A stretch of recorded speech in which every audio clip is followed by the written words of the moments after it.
কেন করছিস? যদি আমার মহাদেব, ওটা একবার দে। আপাতত আমার মহাদেবের কিছু আমার কাছে নেই, তো এটার মধ্যেও শিব লেখা আছে প্লাস ত্রিশূল রয়েছে। আমি অন লাইভে বলছি, যদি আমার ওই বাচ্চাটা অন্য কারো হয়ে থাকে, আমি যদি অন্য কারোর সাথে থেকে থাকি ও ছাড়া, তাহলে যেন আমি কোনোদিন মা নাই হতে পারি। আমি বলছি, আমার মহাদেবকে ছুঁয়ে বলছি, আমার মহাদেব যেন সেটার বিচার অবশ্যই করে।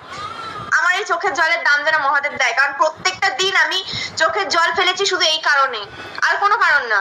আমার নিজেকে নিয়ে কিছু বললে আমার কিছু ইয়ে হয় না, কিন্তু ওই জিনিসটা নিয়ে আমার খুব কষ্ট, কারণ আমি বাচ্চা খুব ভালোবাসি, আমি বাচ্চা খুব ভালোবাসি।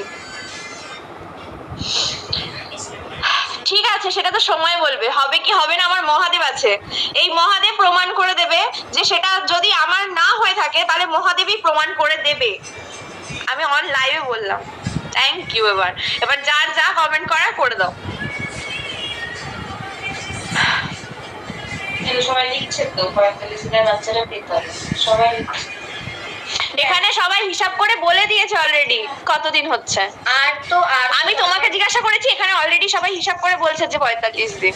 আর দরকার থেকে কোনোদিন কিছু বলবে না। ঠিক আছে, আর জীবনে এই কথাটা তুলবি না। আছে আমি আজকে এটা খুলে ফেলেছি, আমি অনেকদিন আগে নতুন জীবন শুরু করে দিয়েছি, আজকে এটা খুলে ফেলেছি, আমার নতুন জীবন আবার শুরু হয়ে গেছে। তো যাই হোক, আমার নতুন জীবনে আমি এই জিনিসটাকে আর নিয়ে আসতে চাই না, আর ওই কোনো কিছুই নিয়ে আসতে চাই না, ব্যাস। আর কোনো পুরনো কোনো কিছু নিয়ে আসতে আমি চাই না। ফালতু লোকের কথা শুনে তুই ফালতু কেন প্রমাণ দিতে যাবি? তুই কি আর বাপের খাস? ওর প্রমাণ দিয়ে দিল। আমার এটা একটা মেয়ের কাছে একটা মাতৃত্বের এটা প্রমাণ। বুঝেছি, যেই প্রশ্ন